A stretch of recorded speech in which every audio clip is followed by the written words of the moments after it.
सबसे पहले तो ये कि जो स्टूडेंट लेट से जुड़े उनको मैं बता दूं कि आज का हम लोग का जो टॉपिक है वह है एटमॉस्फेरिक प्रेशर बेल्ट। और लगातार मैं क्लासेस ले रहा हूं, मैं क्लास को लगातार कर रहा हूं और आप सभी स्टूडेंट से यही रिक्वेस्ट है कि जिनका भी क्लास अगर छूट गया हो तो एक मेरा चैनल है इकरा स्टडी IQRA, उसको लिख लीजिएगा IQRA इकरा स्टडी। उस इकरा स्टडी यूट्यूब पर जाएंगे, उसमें बहुत सारी आपको वीडियोस आपके क्लास से रिलेटेड मिल जाएंगी। तो केवल जाइएगा ही नहीं बल्कि सब्सक्राइब भी कर दीजिएगा, लाइक भी कर दीजिएगा, शेयर भी कर दीजिएगा। तो आज का हम लोग का जो क्लास है वह है एटमॉस्फेरिक प्रेशर बेल्ट। यहाँ आप स्पष्ट रूप से देख रहे हैं कि स्क्रीन में यह दिखाया जा रहा है कि हमारी पृथ्वी के धरातल पर कुल 7 एटमॉस्फेरिक प्रेशर बेल्ट की मौजूदगी है। यानी आप देखेंगे यहाँ पर कि कुल 7 एटमॉस्फेरिक प्रेशर बेल्ट की यहाँ पर मौजूदगी आपको दिखाया जा रहा है। ये देखिए, थोड़ा सा मैं इसको इनलार्ज कर दे रहा हूं। तो मैंने यहाँ ये कहा कि एटमॉस्फेरिक प्रेशर बेल्ट कौन है। तो अगर आप शुरू करेंगे यहां से तो ये है नंबर 1, यहां पर है ये नंबर 2, ये है नंबर 3, यहां है नंबर 4, यहां है नंबर 5 और ये है नंबर 6 और ये है यहां नंबर 7। ये प्रश्न बार बार पूछा जाता है कि हमारी पृथ्वी के धरातल पर कुल कितने एटमॉस्फेरिक प्रेशर बेल्ट की मौजूदगी है। तो हमारी पृथ्वी के धरातल पर कुल 7 एटमॉस्फेरिक प्रेशर बेल्ट की मौजूदगी है। पहला कौन सा है? तो पहला आपने देखा कि यह इक्वेटोरियल लो प्रेशर बेल्ट। दूसरा जो है नॉर्थ सब ट्रॉपिकल हाई प्रेशर बेल्ट। तीसरा जो है वह साउथ सब ट्रॉपिकल हाई प्रेशर बेल्ट है। और चौथा जो है सब पोलर लो प्रेशर बेल्ट है। और पांचवा जो है कि सब पोलर साउथ सब पोलर लो प्रेशर बेल्ट है। और छठा जो है कि north polar high pressure belt. और यहां पर सातवां जो है वह south polar high pressure belt की यहां पर मौजूदगी है। यानी आपने ये यहां पर देखा कि हमारी पृथ्वी के धरातल पर कुल 7 एटमॉस्फेरिक प्रेशर बेल्ट है। अब प्रश्न ये उठता है कि इनकी उत्पत्ति कैसे हुई है। तो सबसे पहली बात यह है कि जिससे इस इक्वेटोरियल या ट्रॉपिकल लो प्रेशर बेल्ट को देख रहे हैं, तो आप सबको पता है कि इस विषुवत रेखीय क्षेत्रों में सूर्य की स्थिति लगभग सालों भर लंबवत होती है, सिर के ऊपर होती है। और मैंने शुरू में कहा कि जब सूर्य की स्थिति सालों भर लंबवत होती है तो वहां पर गर्मी ज्यादा पड़ती है। और आप सबको पता है कि जब गर्मी जहां पर ज्यादा पड़ेगी तो वहां की जमीन, वहां की धरती, वहां की भूमि वह तेजी से गर्म हो जाएगा। और जब धरातल तेजी से गर्म होगा तो उस वहां पर रहने वाली हवाएं भी गर्म हो जाएंगी। आपने अभी क्लाउडी वेदर से पहले मई के महीने में देखा, जून के महीने में देखा कि जब गर्मी ज्यादा पड़ रही थी तो हमारी सड़कें, हमारी जमीन, हमारी भूमि, हमारा छत सब के सब गर्म हो जा रहा था। और आप जब फैन चला रहे थे अपने रूम में तो वह फैन गर्म हवाओं को भी खींचता था। आपके चेहरे को छूने वाली जो हवाएं थी वह भी गर्म थी। और माय डियर, आपको पता है कि जब कोई भी चीजें गर्म हो जाती है तो उसका नेचर हल्का हो जाता है। जैसे कि आप देखिएगा कि अगर दो पक्ष के बीच लड़ाई हो रही है, एक पक्ष जो है कि बुरी बुरी बातें उसको कह रहा है, तो आप केवल रीड कीजिएगा कि जिसको कह रही हो धीरे धीरे जो है उसका अब मूड गर्म हो रहा है। और जब ज्यादा उसका मूड गर्म होता है तो क्या करता है? बैठा ही रहता है कि उठ जाता है? उठ जाता है, लाठी उठाता है, जाके 2 4 10 लाठी ठोक देता है। तो आपने देखा कि जो भी चीजें इस संसार में है जब गर्म हो जाती है तो ऊपर उठती है, ये अकाट्य सत्य है। इसमें लड़कियां जुड़ी हुई हैं। लड़कियां रोज अपने घरों में रोटी बनाती होंगी। जब रोटी भी गर्म हो जाती है, उसमें अंदर एयर भर जाता है। तो एयर क्या है? हवा है, और गर्म हो जाती है और हर गर्म चीजें ऊपर उठना चाहती है। वही गर्म हवा उस रोटी को भी फुला देती है, क्योंकि हवा तो ऊपर उठने का प्रयास कर रही है, उसी क्रम में जो है कि रोटी को फुला देती है। तो आपने क्या देखा कि जितनी चीजें गर्म होती है तो गर्म होने के बाद उसका नेचर होता है ऊपर उठने का, और वह ऊपर उठ जाती है। तो चूंकि ये इक्वेटोरियल रीजन है, ट्रॉपिकल रीजन है, यहां पर अधिक गर्मी पड़ रही है, तो यहां की हवा भी गर्म होकर माय डियर क्या हो जाएगी? ऊपर उठ जाएगी।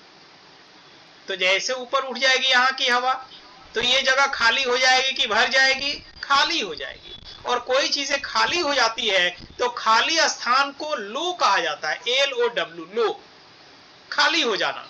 उसी को निम्न कहा जाता है, कम हो जाना। तो चूंकि ये हवाओं के वायुदाब के संबंध में है, इसलिए इसको ट्रॉपिकल लो प्रेशर बेल्ट या इक्वेटोरियल लो प्रेशर बेल्ट के नाम से जाना जाता है। अब एक चीज और देखिए कि ये हवा जो ऊपर गर्म होकर उठ रही है ऐसे, तो ये हवा जो गर्म होकर ऊपर उठ रही है, तो क्या जैसे जैसे ऊपर उठेगी तो ये गर्म ही रहेगी या उसका तापमान कम होगा? मैंने बताया था, आपको याद होगा, इसमें बहुत सारे स्टूडेंट हैं जिन्होंने मेरा क्लास किया है। मैंने बताया था कि ट्रोपोस्फेयर में, क्षोमंडल में, जैसे जैसे ऊंचाई बढ़ती है माय डियर, वैसे वैसे तापमान में कमी आती है। यानी प्रति किलोमीटर की ऊंचाई पर 6.5 डिग्री सेल्सियस की दर से कमी आती है। उस होने वाली कमी को नॉर्मल लैप्स रेट कहा जाता है।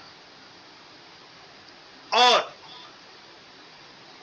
उसी नॉर्मल लैप्स रेट की वजह से ये जो गर्म हवा ऊपर जा रही है तो जाते जाते धीरे धीरे अब ठंडी होने लगेगी। ये हवा जो नीचे से ऊपर जा रही है अपने साथ मॉइस्चर को लेके जा रही है, वाष्प को लेके जा रही है, और जब ये ऊपर जाएगी तो ये शीतल होनी शुरू हो जाएगी, और शीतल होने के बाद इसका कंडेंसेशन होगा, इसका संघनन होगा, बादलों का निर्माण होगा, और उन बादलों से बारिश होनी शुरू हो जाएगी। यही वजह है कि यहां पर इस इक्वेटोरियल रीजन में प्रतिदिन दोपहर में 1 से 2 बजे के बीच 1 घंटे तक, 1 से 2 घंटे तक प्रतिदिन मूसलाधार बारिश होती है इक्वेटोरियल रीजन।